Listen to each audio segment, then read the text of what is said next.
Clarkson magiging rest back ni Giannis sa Heat. Alamin ang pwedeng kontrata na makuha. Tara kwentuhan.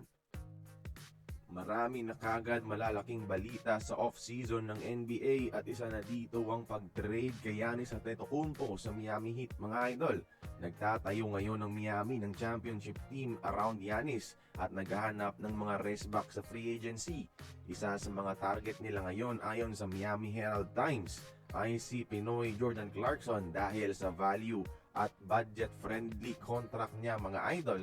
Since alam naman natin napakalaki ng kain ng kontrata ni Giannis sa cap space ng Heat.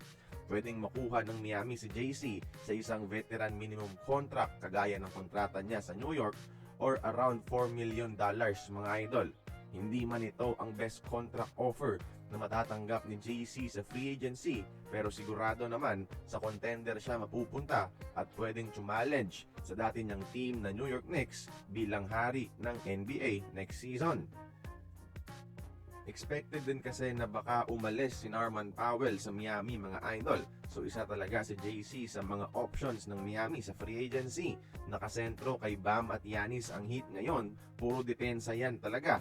So malaking value ang maidadagdag ng isang Jordan Clarkson bilang scorer at shot creator off the bench, mga idol.